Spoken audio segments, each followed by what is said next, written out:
السلام عليكم، ازيكم عاملين ايه؟ يا رب تكونوا كويسين وبخير وبأحسن حال يا رب العالمين. كل سنة وانتم طيبين. بمناسبة عيد الأم، كل سنة وكل أم طيبة وبخير، وربنا يرزق يا رب كل مشتاق بالذرية الصالحة يا رب العالمين. انا جالي هديتين عسلات قوي، فانا حبيت ان انا اشارككم الهدايا بتاعتي عشان انا بقى ست الحبايب يا حبيبة. انا جالي القطعة دي بصراحة كان نفسي فيها جدا جدا يعني. والأرفف دي برضو جالي هدية. آه، اكيد انتوا كلكم عارفينها، هي معروفه قوي، الثلاث ارفف السحابه دي. انا برضو كان نفسي فيها قوي، لان بعد ما انا غيرت في الركنه وكده بقى عندي يعني ايه، تحت الشاشه باين شويه. فكنت محتاجه حاجه بسيطه كده ان انا احطها وما تكونش يعني محتاجه بقى خرام ومسامير وكده. فهم قالوا ان هي بتتلزق بالدبل فيس وهي مش تقيله يعني. هي مش عارفه هي معموله بايه يعني، هي مش خشب تقيل وكده يعني، هي حاجه بسيطه كده وخفيفه وجميله جدا قوي. و شكرا كده للعسلات اللي جايبينها، وربنا يوفقهم يا رب في حياتهم بإذن الله. وعم مش عارفة اسمه ايه، شكشك تقريبا برضه جاي لي هدية. نيجي بقى للحاجات اللي انا جايباها جديد عشان رمضان. انا جبت الحبل ده. انا عارف انتوا عارفين ان انا عندي حاجات من السنه قبل اللي فاتت، وجبت بقى عليها السنه اللي فاتت حاجه بسيطه، والمره دي برضو جبت الحبل ده. هو حبل مشابك كده وبيعمل نور رمضان. انتوا عارفين ان هو نزل منه كتير، اللي هو كان بيعمل الورم، الاضاءه الورم بس ده، لكن ده بيعمل ايه، اضاءه رمضان. فانا جبته. وجبت الحبال دي. ده حبل اشكال رمضان بوجي وطمطم وفانوس ودياسطي وبكار. في كذا شكل كده. هو الكيس ده كله ب10 جنيه، اشكال كبيرة كده وشكلها حلو. وحبل النور ده ب30. جبت انا بقى الخداديتين دول. لان الخداديتين اللي انا كنت عاملاها كنت فاكرين انا كنت عامله اتنين، كنت جايبه قماش ومخيطاهم على عندي يعني على خداديتين، مش لاقيهم خالص. اما انا فكيت الانتريه وكنت بقى بعمل التكاوي الجديده. مش التكاوي الجديده، انا حطيت في التكاوي القديمه بتاعتي، بس جبت بس قماش جديد. فكنت فكيتهم. بصراحة مش عارفة فين، انا ناسية خالص مكانهم. وانا عارفة ان مش هلاقيهم، لان انا بحط الحاجات في اماكن وبلاقيهاش. هي الواحدة ب17 جنيه. جميلة، هي خفيفة بصراحة يعني، مش قماش قايم او كده، او خفيفة بس شكلها حلو وتدي الخلط. ان شاء الله تشوفوها معايا جميلة برضو. وجبت الصينية دي. هي بلاستيك عادي بس عليها شكل رمضان، كنت جايبة زيها سادة عندي من زمان، بس قلت خليها بقى هركنها شوية على جنب، لان يعني بدأت بقى تتهلك شوية من الاستخدام. وهخلي دي بس يعني ايه لرمضان وكده. جبت برضو بمناسبة بقى رمضان وكده، جبت العصير ده. انا بحب العصير ده اوي بتاع مايوي بالاناناس بس، لكن ما بحبش اي عصاير تانية. جبت خلطة الرز. خلطة الرز بقت ب15 جنيه للأسف. بس بصراحة بحط يعني مقلعة بمقلعة، مش بحطها كلها يعني. بس ماشي الكلام المكتوب ورا ده، أنا بعمل بمزاجي. وجبت خلطة الكبدة والكريم كراميل ده ان شاء الله باذن الله باذن الله كده عشان العيد. بس انا يعني ايه، كان عليه عرض فانا جبته وخليه عندي. لان هو في العادي بيبقى سعره غالي شويتين 13 كتير قوي يعني. والعلبه دي اللي هو معطر الملابس من سكرت برضو كان عليه عرض ب15 جنيه. فبرضو جبته عندي. بصراحة بحوش في الحاجات دي من زمان، مش جايبهم كلهم مرة واحدة على فكرة. بحوشهم من زمان جدا جدا يعني كمان. آه، ف وجايبة برضو الكوبايتين دول عشان الولاد بغطا كده، والشلمون عشان حوادث توقيع العصير ساعة الفطار والمشاكل العائلية، بس ان شاء الله يعني نتفاداها. بس اكيد برضو هيوقعوا ده طبع تقريبا وجزء من الشخصية. نيجي بقى ايه للأكياس الجميلة بتاعتنا. دي الأكياس بتاعتي اللي انا بعين فيها حاجتي كل سنة ان شاء يعني، كل سنة بخلص شهر رمضان يعني بإذن الله كده. وبقوم حطاهم في كيس الحاجات بتاعتي اللي انا كنت بشتغلها معاكم، وانا فضلت السنه اللي قبل اللي فاتت اعمل لكم فيديوهات. الحاجات اللي انا عاملاها دي كتير جدا جدا جدا بصراحه. كانت الخامات رخيصه، والخامات كانت رخيصه. المتر القماش كان ب10 جنيه وب15 جنيه، والمشمع برضو كان ب15 جنيه و20 جنيه. وقت المتر المشمع ب45 جنيه. دي فوانيس الولاد، الفوانيس اللي بتجيلهم كل سنة. انا بعينها بصراحة، انا بطلعها اول كام يوم وبقوم عيناها تاني. آه، انتوا عارفين الولاد الصغيرين بيشعبطوا بأي حاجة وبيكسروا كل حاجة يعني. فباعينها أول كام يوم كده أفرّحهم بيها، وبعد كده إيه الحجارة إن شاء الله بتخلص باقوم حاطاهم زي ما أنتم شُفتوا كده. ده الهلال اللي أنا كنت عاملاه معاكم بالورق الكرتون. كل الحاجات اللي أنا هاطلّعها كده هاقول لكم إيه اللي أنا كنت عاملاه، وإيه اللي أنا عاملاه جديد عشان لو الضيوف الجداد عندي في القناة. ده لأ، ده فانوس عادي خالص كان جاي للولاد، كان جاي لهم كل واحد واحد يعني. ده كوستر خشب كنت عاملاه من خشب خشبة كده من علبة حلاوة.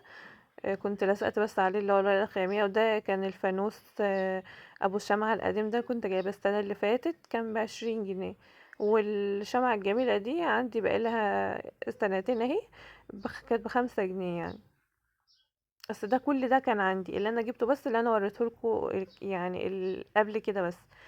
آه، ده بقى ايه الحاجات اللي انا كنت عاملاها المفارش اللي انا كنت عاملاها معاكم.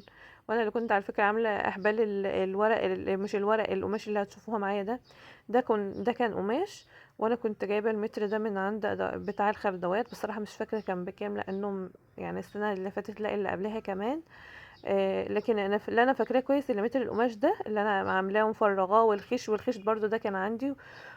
وعاملاه برضو معاكم على القناة لو رجعتوا الفيديوهات هتتلاقوه. ده الحاجة الوحيدة بس اللي انا لما كنت كنت اشتريتها. وبصراحة لقيتها يعني ايه الخامة بتاعتها عادية جدا وانا اصلا كان ممكن اعملها كلها بمتر قماش ب10 جنيه والبتاع الاصفر ده اللي هو شراشيب الصفرا دي كانت رخيصة جدا ايامها كانت متر بجنيه ونص.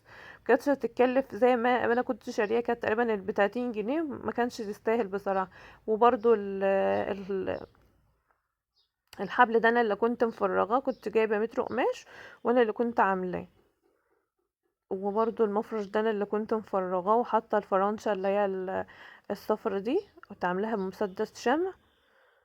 حتى لقيت فيها حته كده متشاله من الاخر برضو انا اللي كنت عاملاه كان المتر ايامها برضو ب10 جنيه بصراحه ما اعرفش الاسعار دي الايام دي ايه بس لو انت جبتي وعملتي هيبقى ارخص برضو من الحاجات اللي انت هتجيبيها يعني من بره. ده ورق يعني حبل كده المفروض اللي هو حبل بيتلزق ببعضه بس انا كنت ضيعت اللي هي الفتله اللي بتحطه ببعضه فكنت بلزقهم كده بدبل فيس صغير. ان شاء الله هوريكم نوع الدبل فيس اللي انا بلزق بيه. نوع حلو وفي نفس الوقت مش شغالي قوي. آه وكويس. وتقدري برضو تشيليه من غير ما يعني ايه يسيب اثر او يبوظ الحيطه او الكلام ده خالص. انا كنت جايبه دبل فيس كان وحش جدا سيء سيء يعني سيء بطريقه فظيعه. كان يلزق على الحيطه وما يلزقش الحاجه. لكن انا هوريكم ان شاء الله الدبل فيس اللي انا بشتغل بيه كويس وسعره كويس جدا.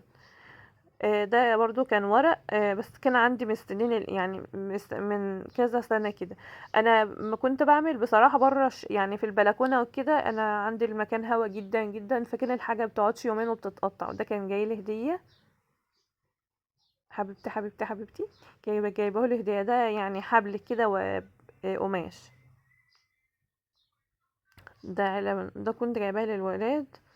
والله مش فاكرة انا اللي كنت جايباه ولا كان حد جايبها يعني هي كانتش بتبقى رخيصة كانت ب5 جنيه بس بتهيألي انا اللي كنت جايباه لهم. بتخبطيها كده ب5 جنيه يعني فبرضه كنت عيناه وده برضه الفانوس اللي انا كنت عاملاه من البرطمان المربى. بيتحط فيه الشمعة اللي هي الالكتروني بيبقى شكله شيك اوي في الاضاءة والديكور والحاجات دي. ده حبل النور انا بشغله وبقوم برضو لماه ورجع العلبة بتاعته ده الوحيد اللي كان بعلبة. وكنت الحمد لله نجت من الولاد قبل ما يعملوا فيها حاجة فبقوم اخداها واقوم عاينة فيها. لكن الباقي كانوا بأكياس وانا يعني ما بحتفظش بالاكياس قوي. فبحطهم بس في كيس وخلاص واقوم حطهم على الحاجات دي. ده بقى كيس تاني. في حاجات والله وده بطلعها ببقى ناسية ان هي موجودة. انا بحب الحاجات دي قوي لاني كنت تعبت فيها جدا جدا. انا قعدت اشتغل في الشغل ده كان حوالي والله شهر.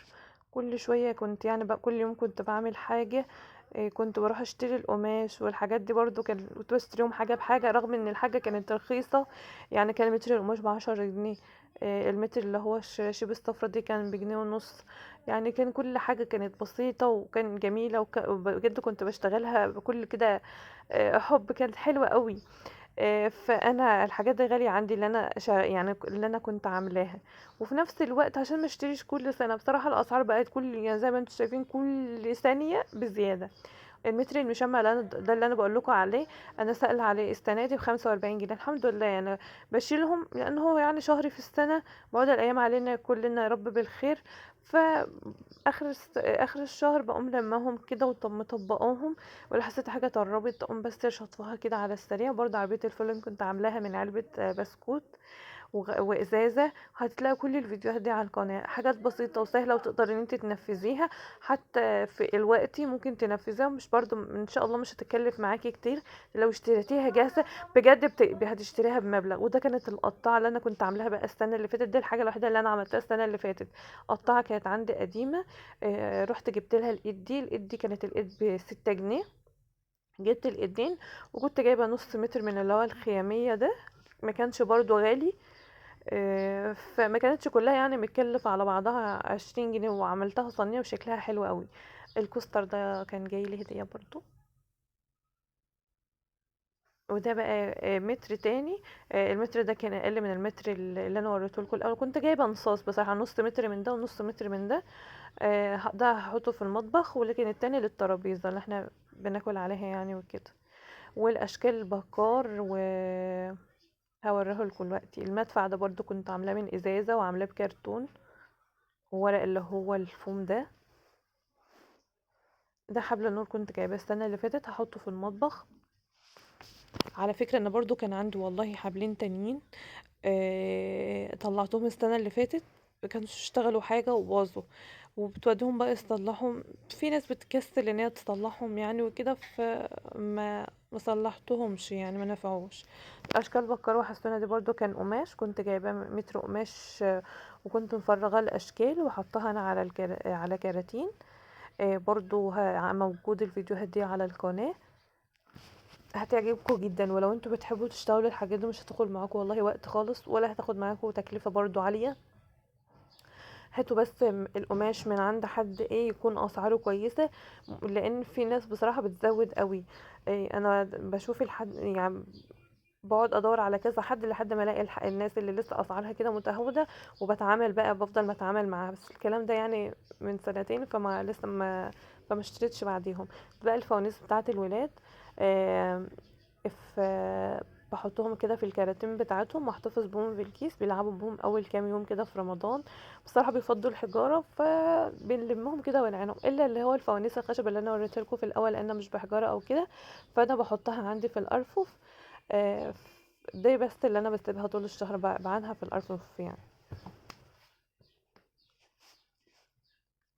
ده اشكال الفوانيس اللي عندي. برضو ماما كانت بتعمل معانا كده، كانت تطلع الفوانيس نلعبها شويه في رمضان، وبعد كده كانت تعنيها لا. انا هوريكم الفانوس الوقت بتاعي انا جبته منها. انا كنت بحب الفانوس بتاعي دي جدا، ومع انه ما كانش بيغني ولا اي حاجه، كان اسمه كلوب. هوريهولكوا دلوقتي. كل الحاجات دي رغم ان هي مش اشكال فوانيس، بس بتغني يعني اغاني رمضان وكده، بتاعت الولاد وهم صغيرين. هما لسه صغيرين يعني، هما اصغر من كده، كانوش لسه عارفين حاجه، عارفين الفوانيس والحاجات دي. ده بقى الفانوس بتاع اللي انا بقول لكم عليه. ده متعان من سنين طويله يعني. الشال بس كده من الركنه، كأن اللزق بتاعه بس فك شويه، بس انا ربطته لقيته فك. ده بينور. بس انا مش عارفه بقى، انا لسه ما جبتلوش حجاره، مش عارفه هو لسه بينور ولا هيكون حصل له حاجه من الركنه ولا كده. بس شكله شيك جدا، وعلى فكره طالع شبه فوانيس بتستخدم في الديكور الوقتي، وباسعار غاليه جدا جدا. آه، فانا هستخدمه في، يعني هحط ديكور معاكم. بس هو شكله فظيع فظيع.